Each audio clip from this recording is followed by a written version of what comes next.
Bien-aimés dans le Seigneur, nous vous saluons dans le nom précieux de notre Seigneur et Sauveur Jésus-Christ.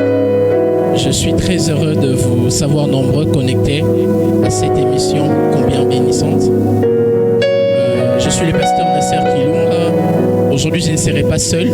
Je suis accompagné d'un homme de Dieu merveilleux que nous apprécions tous. Un homme qui parle bien, un homme qui sait nous bénir chaque fois qu'il a l'occasion.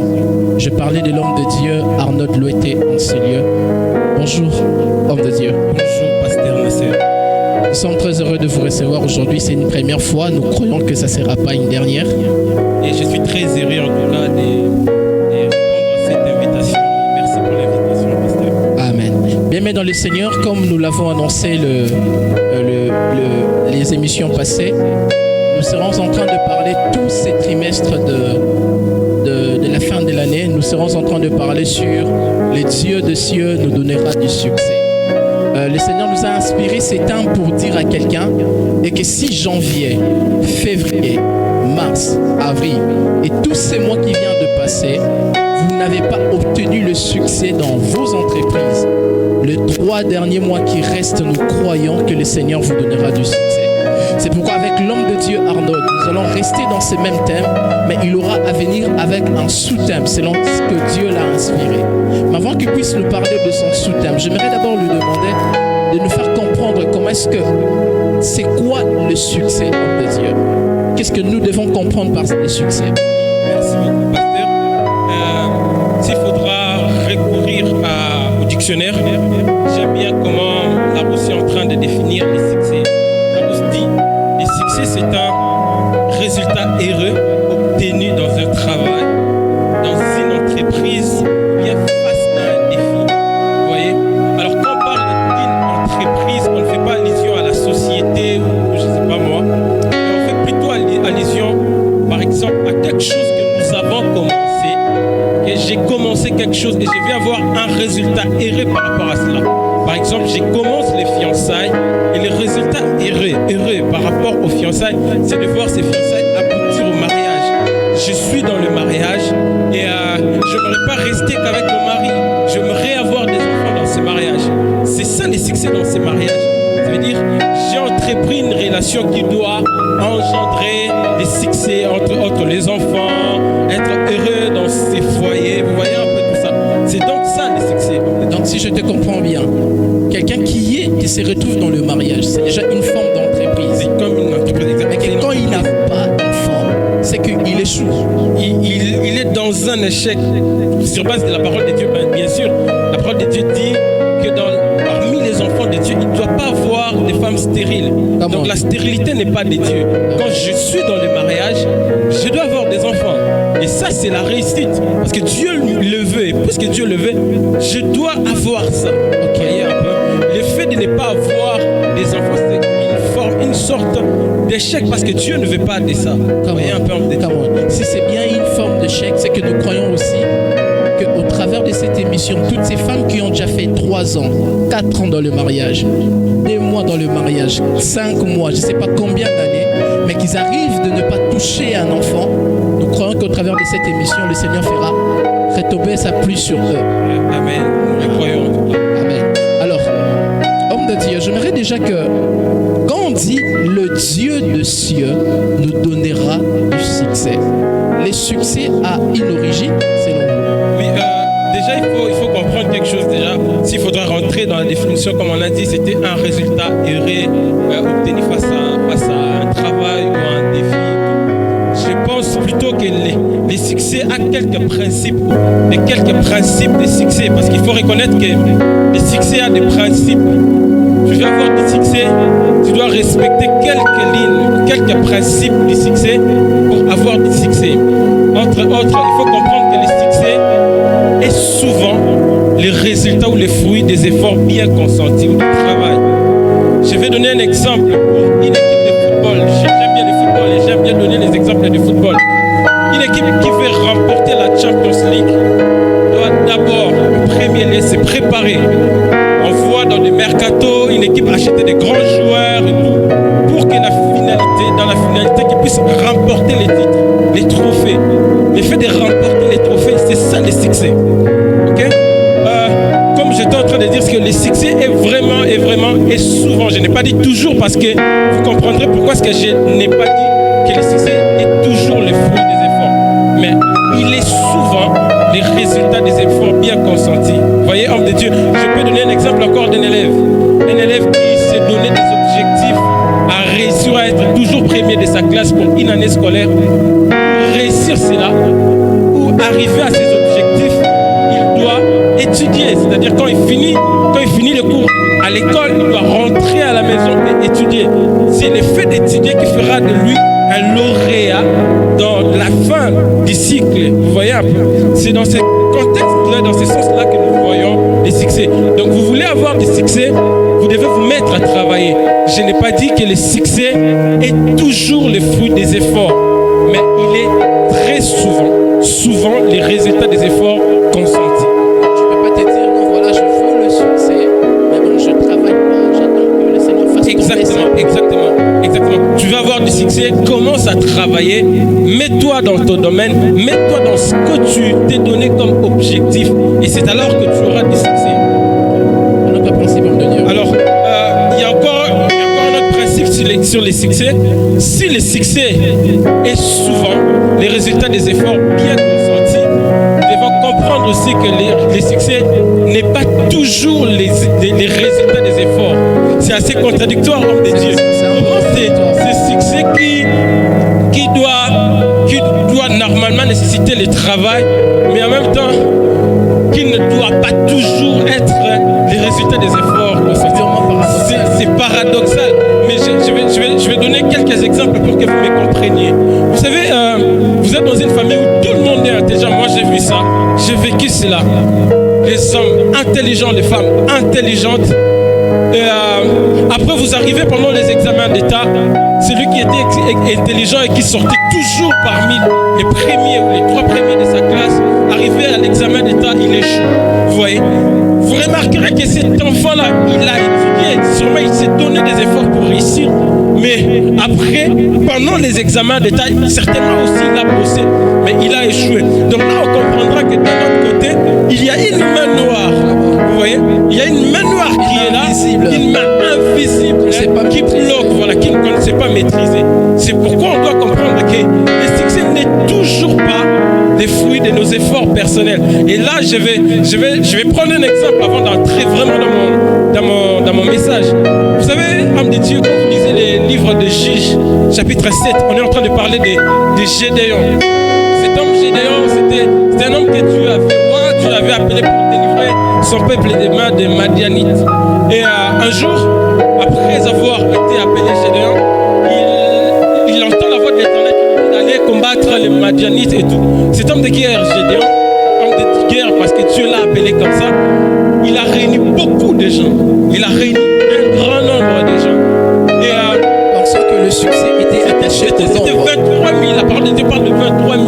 Il a pris ces grands nombres pour aller combattre contre les Madianites. Et le Seigneur a dit non, écoute Gédéon, ça c'est pas moi en tout cas.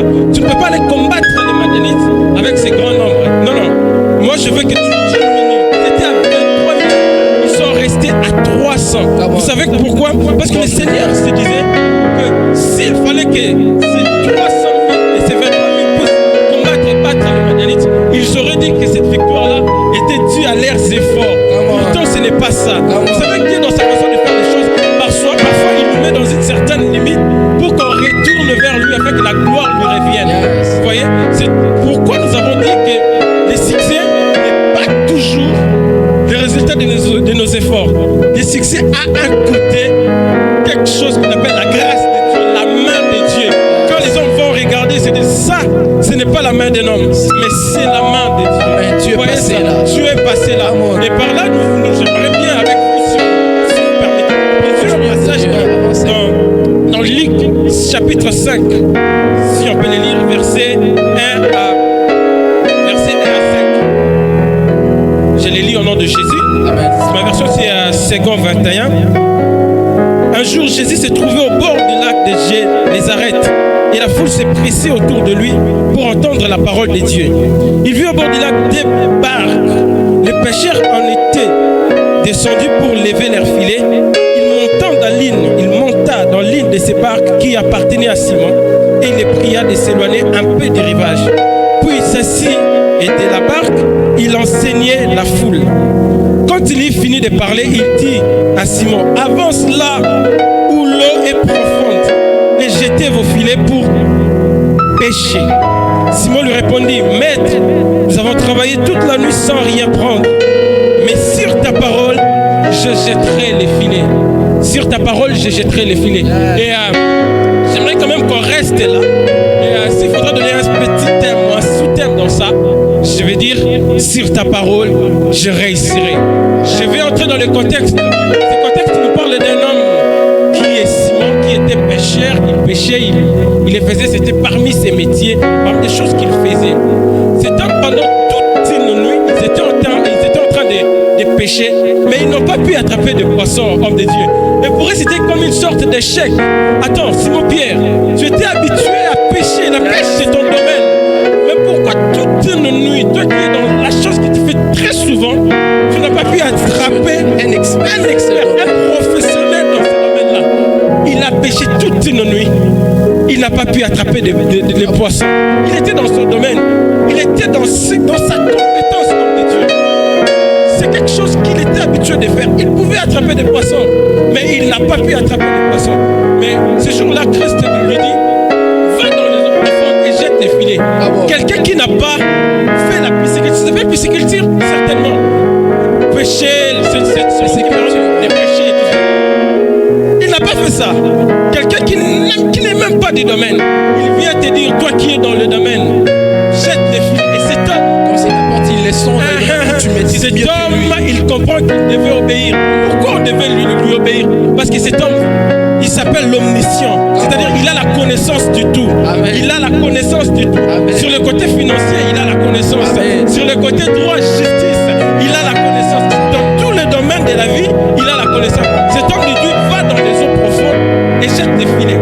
J'aime une chose, il y a quelques leçons que j'ai tirées dans ça, homme de Dieu, c'est que, vous savez, si Simon-Pierre, l'expert en pêche, n'avait pas obéi à la parole que Christ lui avait lancée, il n'allait certainement pas attraper les filets.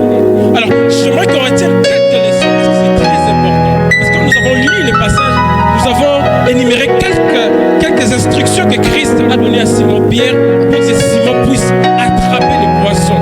La première des choses que Christ lui dit, quitte d'abord les rivages. C'est-à-dire Simon était dans le rivage. Il n'était pas dans les eaux profondes. Il était dans les rivages. Vous savez, les rivages, ça représente certainement, c'est une représentation d'une vie chrétienne superficielle.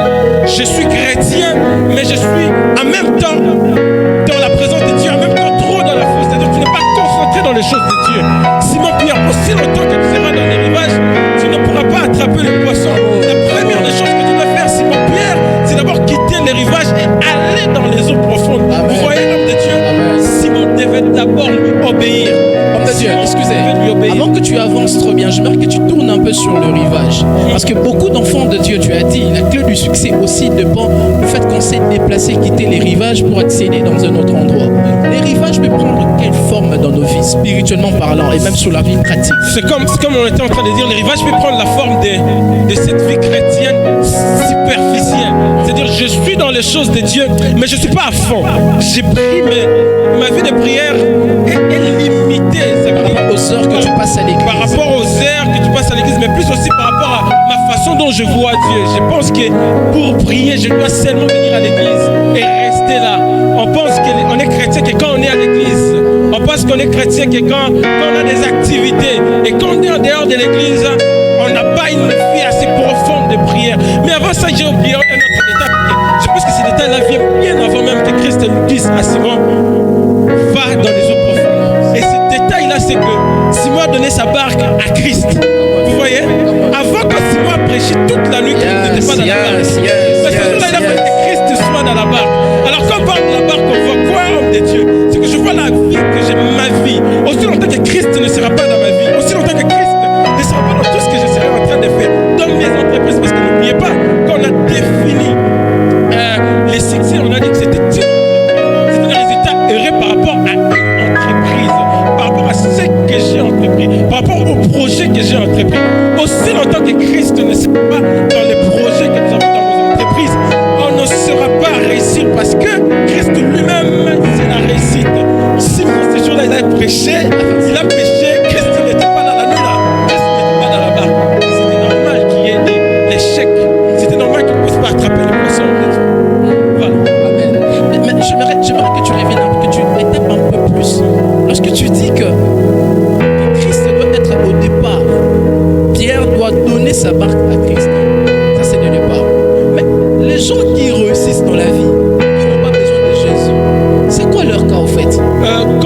de gens qui réussissent dans la vie et qui n'ont pas Jésus. Oui. Je pense que s'il faudra rentrer dans le principe du succès, nous avons dit que les succès, c'est les résultats, les principes du succès, plutôt on a dit que le succès est souvent les résultats de nos efforts. C'est-à-dire, il a dit qu'il est intelligent, il peut se baser sur son intelligence et réussir son Christ. Homme de Dieu, j'aimerais choquer quelqu'un. Je ne sais pas si je veux dire, j'aimerais choquer, mais la réussite ou le succès, ce n'est pas la façon dont nous concevons les choses, ou ce n'est pas ce que nous pensons sur le succès. Écoutez, bien-aimés, nous pouvons beau acheter des véhicules, nous pouvons beau acheter des maisons et tout ça là. La parole de Dieu dit une chose et j'aime ça. À quoi ça servirait à un homme de gagner tout le monde et de perdre son âme? Vous voyez un peu la définition du succès et de la réussite. Aussi longtemps que tu peux acheter des voitures, tu peux acheter tu peux avoir tout ce que tu veux là. Mais si tu perds ton âme, c'est fini, tu es mort. Alors les succès, s'il faudra définir les succès, on dira donc que le succès, c'est cette fête qui nous attend avec Christ. C'est cette fête qui nous attend quand Christ viendra prendre son église et que ce jour-là, nous serons parmi ceux-là qui seront enlevés. J'aurai de l'argent, je laisserai cet argent. J'aurai tout ce que je peux avoir, je laisserai ça pour aller à cette rencontre avec l'époux qui viendra nous récupérer, qui viendra. C'est ça le succès, homme de Dieu. C'est ça le succès. Alors, s'il faudra retourner maintenant dans ce que j'étais en train de dire, ce que j'aimerais vraiment dire à un Pierre, à un Simon-Pierre, tu as péché tout seul, tu t'es fié sur tes compétences, tu t'es dit que je suis intelligent, je veux réussir, tu t'es dit que puisque j'ai des diplômes, je vais avoir du travail, tu t'es dit que puisque je suis belle, je vais me marier, je vais te choquer pour te dire que ce n'est pas tous ceux-là qui sont plus belles qui sont dans des mariages, je vais te choquer pour te dire que ce n'est pas tous ceux qui ont beaucoup de diplômes qui sont riches aujourd'hui, non. Il y a la main de Dieu là. Il y a la main de Dieu qui est là. Alors, par là, je voudrais vraiment nous faire comprendre que les succès, si tu veux avoir le succès, fais entrer d'abord Jésus dans ta barque. Fais entrer Jésus dans ta barque. Commence par donner ta vie à Jésus-Christ. Commence par faire ce que Christ te demande de faire. Commence par mêler Jésus dans tes entreprises. Commence par impliquer Jésus dans ce que tu veux faire. Tu veux entreprendre dans un projet, dans le business ou je ne sais pas moi, commence par impliquer Jésus dans cela. C'est alors que tu auras du succès. On peut continuer, homme de Dieu. Alors, j'ai parlé de deux. J'aimerais parler encore de la troisième chose. Si j'ai parlé de commencer par donner sa barque à Christ, parce que ces jours-là, Pierre a péché toute la nuit. Il n'a pas attrapé de poisson parce que Christ n'était pas dans la barque. Alors, il a compris qu'il devait aller dans les eaux profondes. Christ lui a dit, va dans les eaux profondes. Après avoir donné sa vie, sa barque à Christ et que Christ rentre dans la barque, il devait aller dans les eaux profondes, quitter les rivages. C'est quoi donc aller dans les eaux profondes? Bien aimé, vous savez, il y a des moments où, quand on est tellement perturbé ou encore persécuté par certaines choses, on se dit, par nous-mêmes, on ne saura pas. On doit chercher la face de Dieu et aller en profondeur.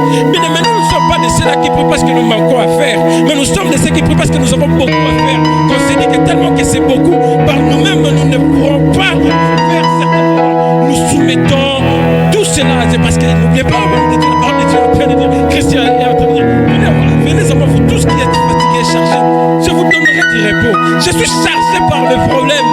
Je me dis non, je ne peux pas tout me porter seul. Il faut que je le donne à quelqu'un qui a tout porté à la croix pour moi. Vous voyez? Alors quand nous lui donnons le problème, il nous donne la solution de Dieu. Alors, cet homme-là, c'est Jésus. Cet homme-là, c'est Jésus. Nous devons aller en profondeur. Quitter cette vie chrétienne, comme j'avais dit, cette vie chrétienne superficielle, où on n'a pas de temps de prière, où on n'a pas assez de temps de jeûner, où on n'a pas assez de temps de l'intimité avec Christ. Il faut quitter cette vie et aller en intimité avec Christ. Et pour aller dans la troisième chose, et ça j'aime. Oh, homme de Dieu. La troisième chose, la première chose, j'ai dit, il a donné sa barque à Christ. La deuxième des choses, il a quitté le rivage, il est allé dans les eaux profondes. La troisième chose, il s'est appuyé sur la parole de Jésus-Christ. Et je crois que par là, je vais vraiment chuter. Il est très important, homme de Dieu, que nous puissions passer, nous appuyer sur de Dieu que sur la parole des hommes. Pierre savait que Christ n'était pas un pécheur. Il ne péchait pas les poissons. Mais il avait la révélation que celui qui lui a dit de jeter les filets, il était un officier omniscient. Dieu a la connaissance, Christ a la connaissance de tout. Il a la connaissance de tout, non pas parce qu'on l'informe sur ces informations-là. Lui, on ne lui informe pas, parce qu'il existe déjà avant que la chose, l'information ne puisse arriver. Alors, cet homme comprenait que Christ était comme ça, vous voyez. Et il a obéi à cette voix. Christ a dit, jette les filets. Il a dit, sur ta parole, je jetterai les filets. Alors, j'aimerais m'adresser à quelqu'un. Il y a des hommes au niveau de ta famille, il y a des gens dans ta famille. Ils ont dit que tu n'échoueras pas, tu feras que, et tu ne réussiras pas, tu feras qu'échouer. Ils ont dit que toi, dans ta vie, tu seras maudit à toujours. J'ai une bonne nouvelle à t'annoncer.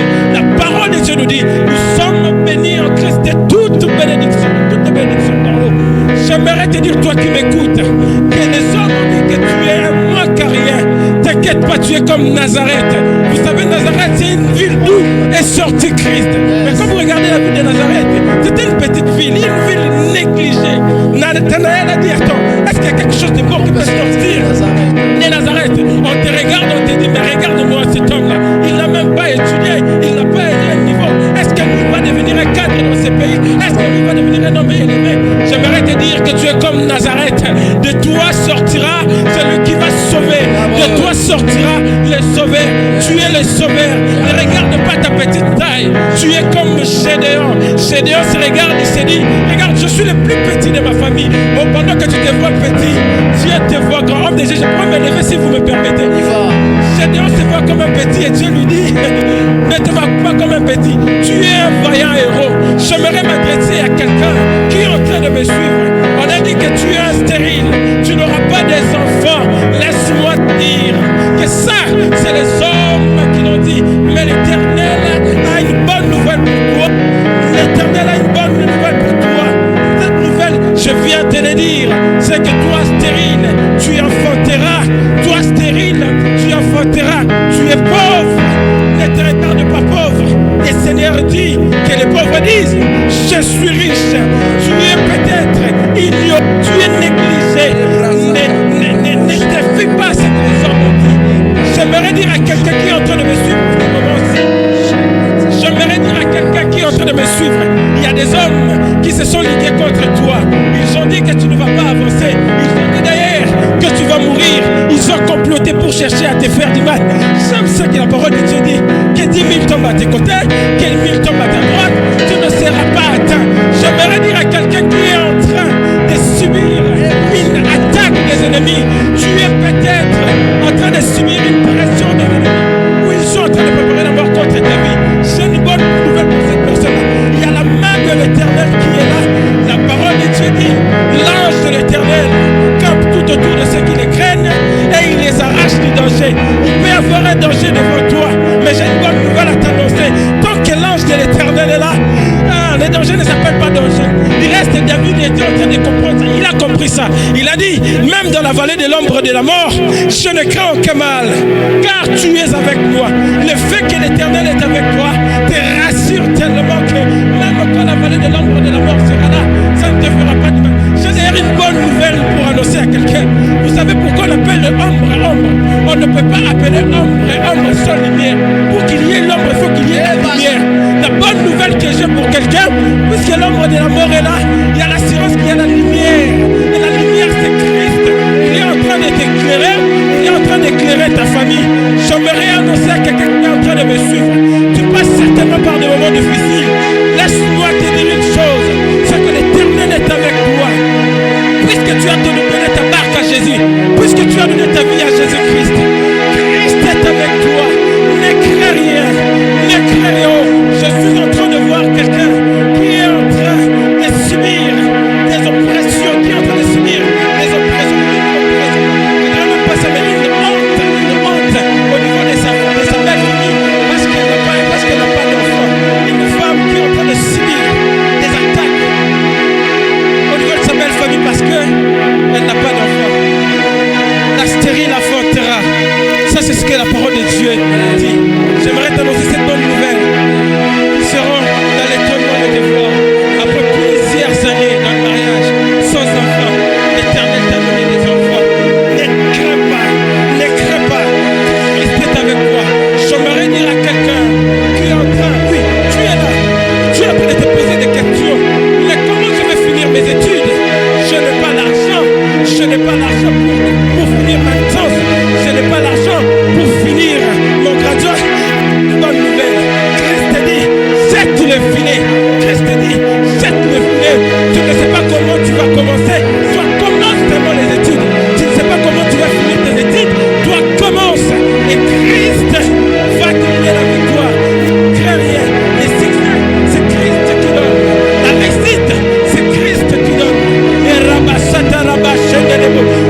sera d'une grande utilité pour le monde entier. La Bradidebo, Chapradiga, Shenda Libra Sita Lava, la Bridegade, Chandra. Oh Père, je suis en train de te prier. Jésus, touche, touche, touche et transforme. Il y a des filles qui ont besoin de toi. Il y a des femmes stériles qui ont besoin de toi. Il y a des hommes sans emploi qui ont besoin de toi. Il y a des jeunes qui ont besoin de toi. Manifeste-toi, manifeste-toi. Elia Braki de Gaï, la Brade Bade, Lori Kanigade, Lori Bradigaï, Sam de Lebre de Deva, la Bride Legaï, la Italinavaï, Sam de Brossa. Je te prépare de toucher, je te prépare de tendre ta main. Oh, la Riba Chatala, les hommes s'étonneront, ils diront, ça ce n'est pas la main de l'homme, ça c'est le doigt de Dieu, ça c'est le doigt de Dieu, ça c'est ce que l'homme ne peut pas faire. Ce qui est arrivé dans la vie des juniors, ce qui est arrivé dans la vie des chrétiens, ce n'est pas normal. Ça doit être le doigt de Dieu. Je suis en train de parler à quelqu'un qui passe dans le temps difficile, comme c'était le cas des compagnons de Daniel. Oh, Dieu comme Shadrach, Meshach et Abednego dans la fournaise ardente. T'inquiète pas, il y aura une troisième personne dans la fournaise. Il y aura Jésus qui sera en train de te secourir. Christ est avec toi. Christ est avec toi. Ne crains rien. Ne t'appuie pas sur les paroles des hommes, mais appuie-toi sur la parole de Dieu. Sur ta parole, je réussirai. Sur ta parole, j'aurai du succès. Sur ta parole, j'avancerai. Moi, Arnold, je refuse de connaître l'échec, ni dans mon ministère. Je refuse. Je vais avoir du succès dans mon ministère. Oh Père, donne du succès à ce papa qui est en train de me suivre. Il est en train d'être menacé dans son travail. Il est en train d'être menacé. Il y a son patron qui lui exige de toucher à des loges. Mais il a dit non, je ne vais pas trahir ma race. Je ne vais pas trahir le nom de mon Jésus. Père, donne du succès à cet homme. Donne du succès à cet homme. Rabba Sheka de Bossa. Homme de Dieu, est-ce que tu peux prier pour cette catégorie des hommes? Je sens que nous devons prier pour cette catégorie. Des hommes qui sont en train de subir des attaques, je ne veux pas des attaques, mais une oppression, des harcèlements au niveau de leur travail, parce qu'on les exige de toucher à des loges. Est-ce que vous pouvez prier pour eux? Oh Jésus,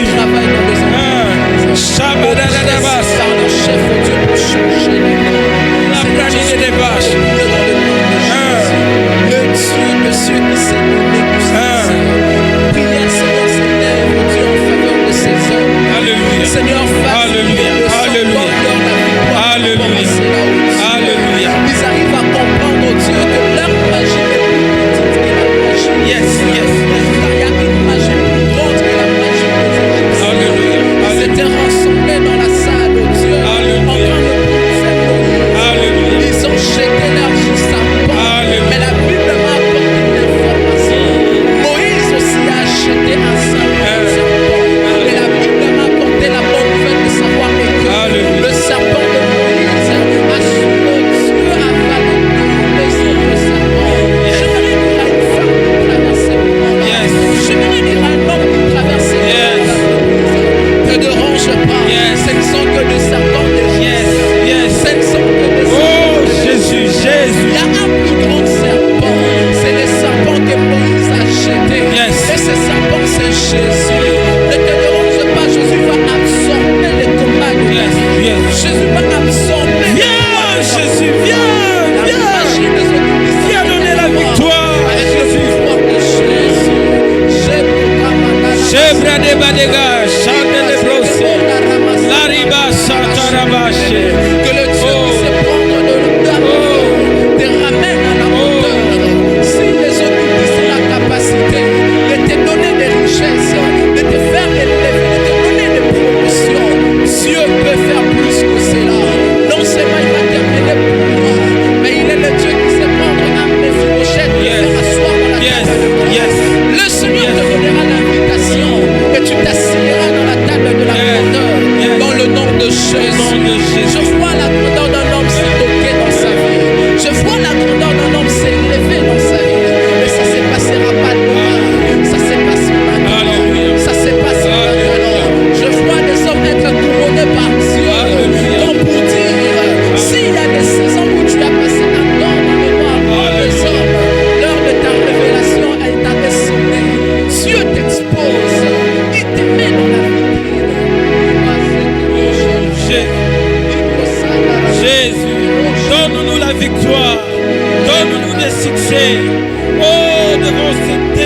de la vie. Donne-nous du succès. Le Dieu qui donne du succès. Donne-le-nous. Nous en avons besoin. Nous en avons besoin.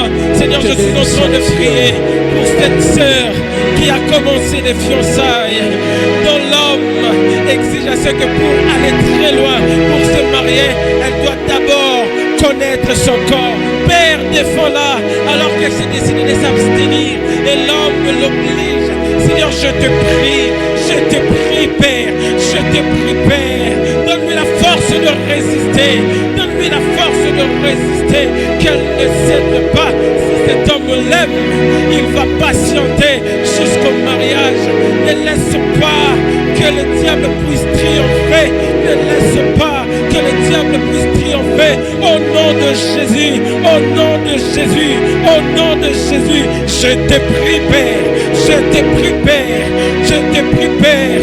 Toi qui as fait que Pierre puisse attraper une grande quantité de poissons, alors que toute la nuit il était seul, il n'a pas pu attraper même un. Seigneur, je suis en train de prier que cet homme qui a donné sa vie à toi, que cet homme qui a accepté de vivre selon toi, Seigneur Dieu, puisque tu es dans sa vie, puisque tu es dans sa barque, donne-lui du succès, donne-lui du succès. Je le déclare ainsi au nom de Jésus.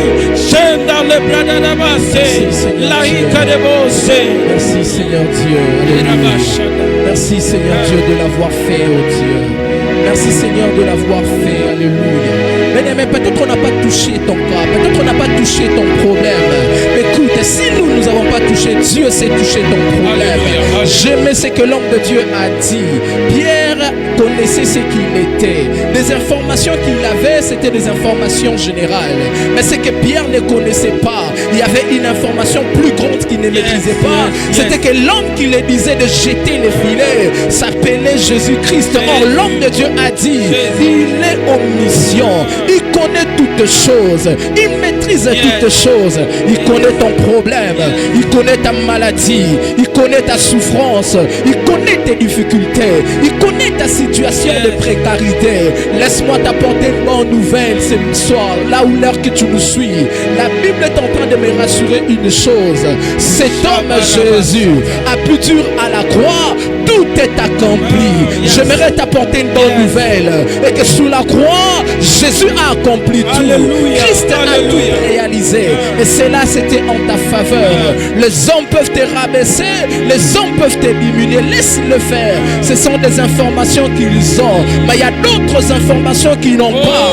C'est que quand Dieu te regarde comme Gédéon, il avait des informations. Il se considérait le plus faible, le plus petit de sa famille.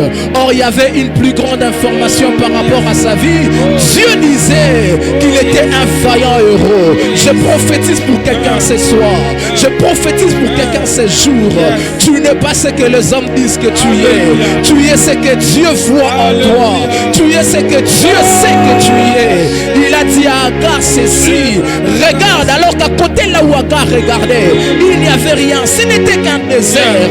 Mais par l'œil de Dieu, j'aimerais dire à quelqu'un, oh Dieu, Ata El Roy, le Dieu qui se voit, le Dieu qui se voit là où il n'y a rien, il amènera la chose à exister et l'œil des hommes le verra, et l'œil des hommes le témoignera. Que Dieu t'amène dans cette dimension dans le nom de Jésus. On n'a pas vu ton problème, Dieu a vu ton problème. On n'a pas vu ta maladie, Dieu a vu ta maladie. Oh Dieu, merci d'avoir fait. Merci pour ce ciel que tu as laissé, Seigneur, oh Dieu, ouvert. Merci pour ce ciel que tu as gardé ouvert ces jours, oh Dieu. Je prie dans le nom de Jésus que le ciel, oh Dieu, ne puisse pas, oh Dieu, s'effermer sur toute personne qui suit cette vidéo. Seigneur, bénis de vie et transforme-le dans le nom de Jésus. Je crois que tu seras un témoignage. Tu reviendras dans cette vidéo et tu commenteras la main de Dieu par rapport à ta vie. Car ces 3 derniers mois qui restent, ce sont des mois où tu témoigneras que Dieu, il est le Dieu qui vit aux cieux, mais il donne aussi le succès. Le succès est attaché à la hauteur de ces dieux. Comme il est élevé, ton succès sera aussi à la limite de sa grandeur. Ton succès sera à la limite de sa profondeur. Que ta vie soit bénie dans le nom de Jésus. Si tu es connecté bien avec nous, est-ce que tu peux acclamer, témoigner les bienfaits de l'Éternel? Acclame avec nous, dis Seigneur, je suis la tête, je ne serai plus la queue. Le Dieu te donnera du succès. Acclame, bouge là où tu es. Même si tu nous suis pendant que tu es dans la voiture, acclame. Loue Dieu pour ce qu'il a fait. Rends grâce à Dieu pour ce qu'il a fait. Alléluia. Que ton nom soit béni, Seigneur. Que ton nom soit béni, ô Dieu. Alléluia. Merci, Seigneur Jésus. Bien-aimés dans le Seigneur, nous sommes très heureux d'avoir passé ces moments avec vous. L'homme de Dieu nous a tellement bénis. Ça me sera d'un grand encouragement si vous nous aidez aussi à apporter les encouragements de votre part en vous abonnant, commentant, partageant cette vidéo. Ça pourra bénir quelqu'un qui s'est retrouvé dans la même situation que toi. Nous croyons plus profond de nous-mêmes que ces vidéos ne s'arrêteront pas là. Et vous voulez nous soutenir, faites-les. Il y a nos numéros qui sont affichés là. Faites-le, le Seigneur ne manquera pas de bénir notre vie. J'aimerais avant qu'on finisse et qu'on mette fin à cette vidéo, que l'homme de Dieu, nous te disons merci papa d'être passé. Quel message, quelle profondeur. Le ciel était bien ouvert ce soir et Dieu nous a bénis. Alors nous leur donnons encore un rendez-vous prochainement sur la même chaîne et ne manquez pas de vous abonner. Que Dieu nous bénisse. Abonnez.